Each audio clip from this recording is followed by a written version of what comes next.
બાળદોસ્તો, હવે આપણે પાઠનું શ્રવણ કરીએ. ચીન દેશની આ વાત છે. 8 વર્ષની નાનકડી તાઓ અનાથ બાળા હતી. એના મા બાપ તો એને 5 વર્ષની નાની મૂકીને ઈશ્વરના દરબારમાં પહોંચી ગયા હતા. પડોશના લોકોએ એને સંભાળી લીધી. આસપાસ રહેનારા સૌનું કામ એ કરે. આથી એને પેટ પૂરતું ખાવાનું ને કપડાં મળી રહે. ગામમાં સૌ એને સ્નેહથી સાચવે. એક વેપારીની સ્ત્રીને આ છોકરી ગમી ગઈ. તેથી એ એને પોતાને ઘેર લઈ ગઈ. તાવને કામ તો કરવું હતું, પણ અહીં એને એકને એક ઘરમાં કામ કરવાનો પ્રસંગ ઊભો થયો. અહીં આખો દિવસ કંઈ ને કંઈ કામ પહોંચ્યા કરતું. આથી બહાર ફરવાનું બંધ થયું.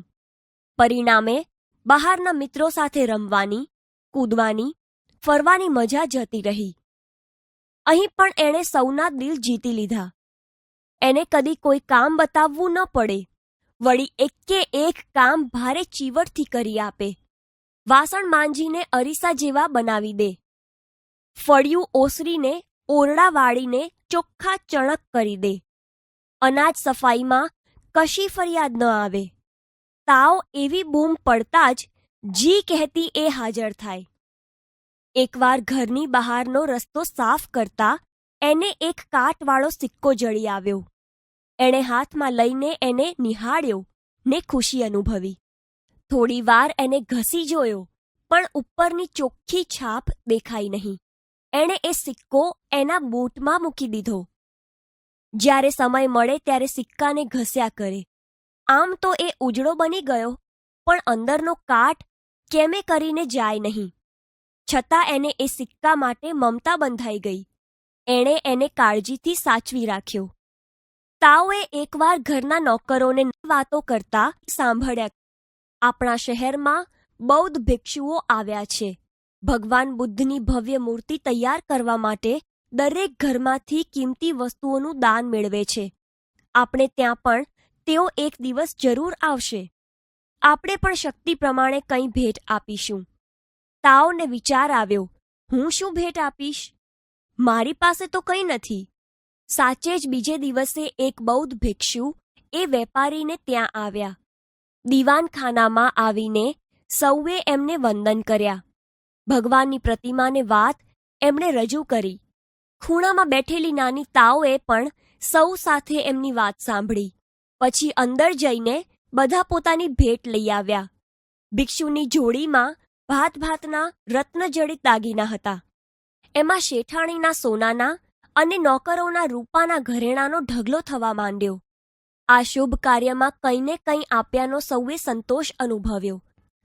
તાઓએ આંખો ફાડીને જોયા કર્યું ને એની આંખમાં જળજળિયા આવ્યા. એની પાસે માત્ર એક નાનો સિક્કો હતો. સૌ જ્યારે કિંમતી વસ્તુઓ આપતા હોય ત્યારે પોતે કાટવાળો સિક્કો આપે એ તો કેવું ખરાબ લાગે. એને થયું, આવી મોંઘી ભેટ મળતી હોય ત્યાં મારી મામૂલી ભેટની શી વિસાત. બધી વસ્તુઓ જોડીમાં ભરીને ભિક્ષુએ વિદાય લીધી.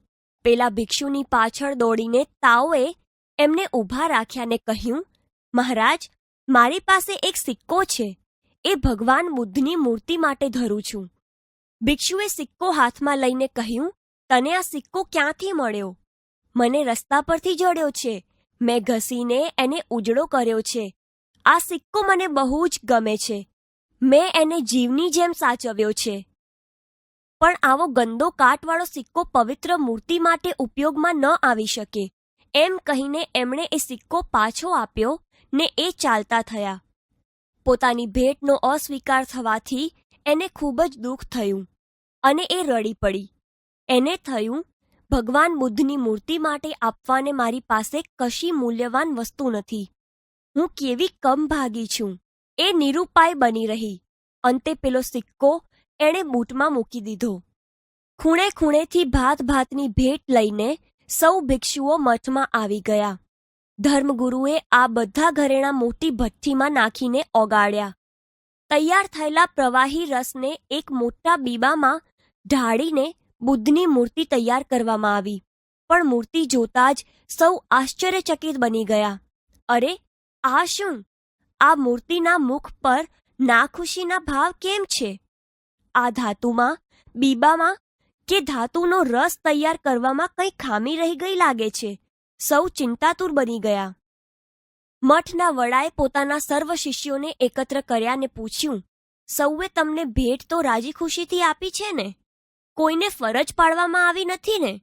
કોઈની પ્રેમપૂર્વકની ભેટનો અસ્વીકાર કર્યો નથી ને? આ ભેટ મેળવવામાં કોઈ સ્થાને ગફલત થઈ છે? એક ભિક્ષુએ ઊભા થઈને કહ્યું, મને એક નાની છોકરીએ આપેલો ગંદો કાટવાળો સિક્કો મેં સ્વીકાર્યો નહોતો. વડાએ કહ્યું, આવા પવિત્ર કાર્યમાં જે કોઈ વ્યક્તિ જે કંઈ આપે તે અણમોલ ભેટ ગણાય. જેની પાસે અઢળક સંપત્તિ છે તે થોડા કિંમતી અલંકારો આપે. એના કરતાં જેની પાસે સંપત્તિ નથી છતાં કંઈક આપે છે તેનું મૂલ્ય વધારે છે. ભગવાન બુદ્ધને એવી વ્યક્તિ સૌથી વધુ પ્રિય છે. હા, એ ભેટ ખરા હૃદયથી આપેલી હોવી જોઈએ. ભગવાનને ચરણે ધરાવેલી ભેટનો અસ્વીકાર કરવાથી એ નારાજ થાય છે. જલ્દી જઈને ભેટ મેળવી લાવો. ભિક્ષુને પોતાની ભૂલ સમજાઈ અને ત્યાંથી તરત જ એ તાઓને મળવા ચાલી નીકળ્યા. ફરીવાર પેલા શ્રીમંત વેપારીને ત્યાં એ આવ્યા. પેલી નાની તાઓને એમણે બોલાવી. સૌને આશ્ચર્ય થયું. ભિક્ષુએ તાઓને શા માટે બોલાવી હશે? ભિક્ષુએ કહ્યું, બહેન, મારે તારી ક્ષમા માંગવાની છે. એ દિવસે મેં તારી ભેટનો અસ્વીકાર કર્યો હતો, પણ આજે હું એ લેવા આવ્યો છું. તારી ભેટ વિના ભગવાન બુદ્ધની સુંદર મૂર્તિ તૈયાર થઈ શકશે નહીં. તાઓએ તો મોં પર આંગળી મૂકીને સાંભળ્યા કર્યું. ઘરના નોકરોને નવાઈ લાગી કે તાઓની ભેટ વળી એવી તે કેવીક મૂલ્યવાન હશે. ત્યાં તો તેઓએ બૂટમાં સાચવેલો પેલો કાટવાળો સિક્કો ખૂબ સંકોચ સાથે ભિક્ષુને ચરણે ધર્યો. ભિક્ષુએ એ સ્મિત સાથે સ્વીકારીને એને આશીર્વાદ આપ્યા. બૌદ્ધ ભિક્ષુએ આ નાનકડી ભેટ મઠના વડાને આપી. ફરીવાર પેલી ધાતુની મૂર્તિ સાથે આ સિક્કો ઓગાળવામાં આવ્યો ને એ રસને બીબામાં ઢાળવામાં આવ્યો. સૌએ જોયું તો એમાંથી એક સુંદર, નમણી ને ભવ્ય મૂર્તિ તૈયાર થઈ હતી. મૂર્તિનું સ્મિતભર્યું મુખ, એના કરુણા ભર્યા નયનો, એનો સ્નેહભાવથી ચમકતો ચહેરો જોઈને સૌએ આનંદ ને આશ્ચર્ય અનુભવ્યા. નાનકડી તાઓના આનંદનો તો પાર ન હતો. ચીન દેશની એક વાર્તા પરથી.